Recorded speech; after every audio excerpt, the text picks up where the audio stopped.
سب سے بڑی جو اہل بدعت سنت کی مخالفت کرتے ہیں اور ہر بدعت کرتے ہیں، تو ان کا سب سے بڑا ہتھیار یہ ہوتا ہے کہ منع دکھاؤ۔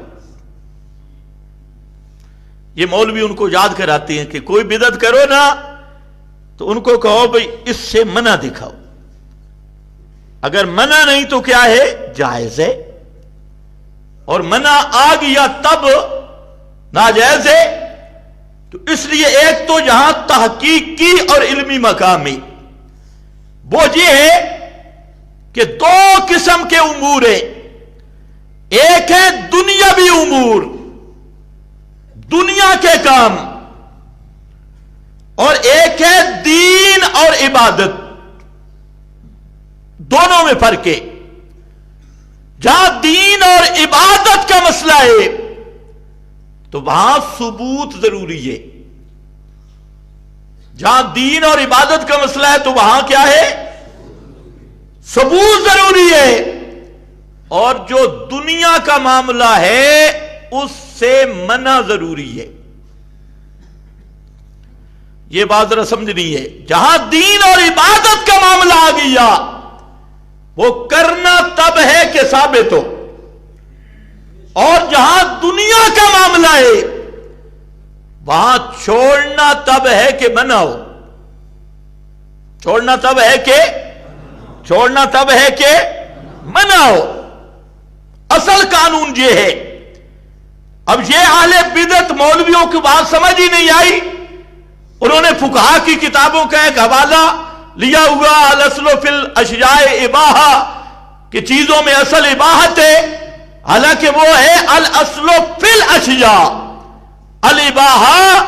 اور ہماری بات بدعت کے عنوان پہ ان اشیاء جو امور دنیاوی میں قطعاً نہیں، ہماری بات بدعت کے عنوان میں عبادت اور دین کا موضوع ہمارا زیر بات ہے۔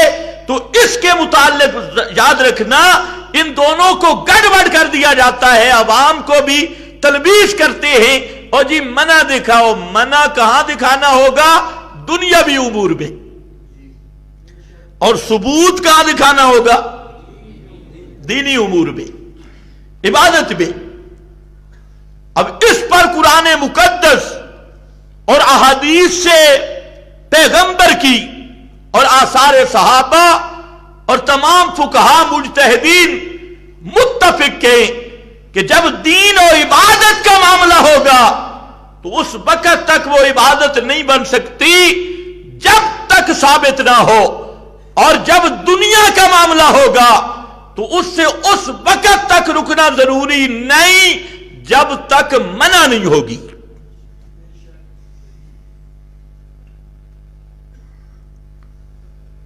اچھا، اس پر وہ مسلم شریف کی حدیث ہے، مشہور ہے، میں صرف حوالہ دے رہا ہوں کہ نبی کریم صلی اللہ علیہ وسلم کا گزر ہوا تو صحابہ کھجوروں کو پیوند لگا رہے تھے۔ اس حدیث کے ٹکڑے کو یاد کرنا ہے۔ پیوند کیا ہوتا ہے کہ نر کھجور کے خوشے مادہ کے ساتھ ملائے جاتی، وہ پیوند کاری کر رہے تھے۔ تو آپ صلی اللہ علیہ وسلم نے فرمایا کہ یہ کیا کر رہے ہو؟ انہوں نے کہا یا رسول اللہ یہ ہم پیوند کر رہے ہیں۔ فرمایا اچھا، فرمایا چھوڑ دو اس کو۔ صحابہ نے چھوڑ دیا۔ جب پھل لگے تو اس سال بہت ہی کم پھل لگے۔ آپ صلی اللہ علیہ وسلم کو بتلایا گیا کہ کھجوریں بہت کم ہوئی، تو آپ نے وہاں پر کھڑے ہو کے اعلان کیا۔ آپ نے فرمایا میں اللہ کا نبی ہوں، اگر دین کے معاملہ میں، عبادت کے معاملہ میں تمہیں کچھ حکم دوں فخذوہ، اس کو لو، اور رہ گئے دنیاوی امور، انتم اعلم بامور دنیاکم، دنیا کے امور میں تم خود زیادہ علم رکھتے ہو، وہ دنیا کے امور جانے اور تم جانو۔ اس بات پہ ذرا غور کرنا ہے. دنیاوی امور میں آپ نے کیا دے دی؟ اجازت.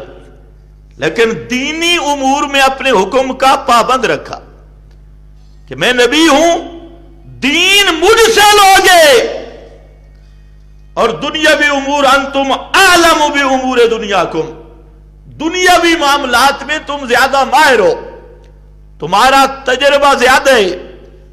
تو دنیاوی معاملات میں اللہ کے محبوب نے اباحت کا حکم جاری کیا، اور دین کے معاملات کو اپنے حکم کے ساتھ خاص کر کے پابند کیا. تو یہ حدیث ہے ہمارے اس دعویٰ کی دلیل کہ دنیاوی امور میں جب تک منع نہ ہو تو منع نہیں کیا جائے گا، اور جہاں دین کا معاملہ آئے گا تو پھر منع والی بات نہیں ہوگی، وہاں ثبوت درکار ہوگا، اور وہاں پر جب تک ثابت نہیں ہوگا تو اس کو دین یا عبادت نہیں کہہ سکتے. پھر ایک آیت ہے جو آپ اکثر سنتے ہیں، اس سے بھی ہمارا استدلال ہے. اپنے اسی دعویٰ پر میں سمجھا دے رہا ہوں کہ عبادت و دین کے معاملہ میں تم آزاد نہیں، تم پابند ہو محمد مصطفیٰ کی صلی اللہ علیہ وسلم. اور جو دنیاوی امور ہے تو اصل تو عبادت ہے، لیکن دنیاوی امور میں بھی کہیں آپ نے منع کر دیا تو پھر اس منع کے بھی آپ پابند ہیں. معروف آیت ہے قل ان کنتم تحبون اللہ، فرما دیجئے میرے پیغمبر ان کنتم تحبون اللہ، اگر تم اللہ سے محبت کرنا چاہتے ہو. مطلب کیا ہے؟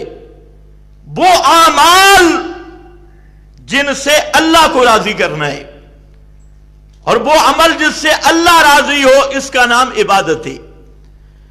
وہ اعمال جن سے مقصد خدا کو راضی کرنا ہو، اسی کا نام عبادت ہے، اسی کا نام دین ہے.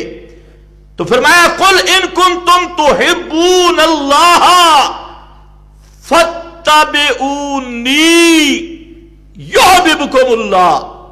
فتب اس کے لیے شرط ہے، ایسے کام، ایسے امور جن سے تم اللہ کو راضی کرنا چاہتے ہو اور اللہ کو خوش کرنا چاہتے ہو، تو اس کے لیے فتبعونی، میری اتباع، میری اتباع، میرے پیچھے چل کے آؤ گے. تو جہاں آپ نے پابند کیا کہ دینی امور اور عبادت کا معاملہ، اس میں آپ آزاد نہیں ہو، آپ پابند ہو اتباع محمد مصطفیٰ کی صلی اللہ علیہ وسلم. سب سے بڑا دھوکہ اہل بدعت یہی عوام کو دیتے ہیں، اور جی منع دکھا دو، منع دکھا دو.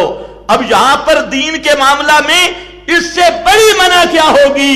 فرمایا کہ اگر اللہ کو راضی کرنا چاہتے ہو، اللہ سے محبت کرنا چاہتے ہو، فاتبعونی، پس میری اتباع کرنی ہوگی، یعنی میرے پیچھے چل کے آنا ہوگا. یحببکم اللہ، یحببکم اللہ، اللہ تمہارے اعمال قبول کر لے گا. یحببکم اللہ، یہ وہ محبت نہیں جو تم سمجھتی ہو، اللہ تم سے محبت کرے گا. یصیبکم، اللہ تمہارے اعمال کو قبول کرے گا اور اس پہ اجر اور ثواب عطا کرے گا. لیکن یصیبکم کے لیے شرط ہے فاتبعونی، اتباع محمد مصطفیٰ صلی اللہ علیہ وسلم.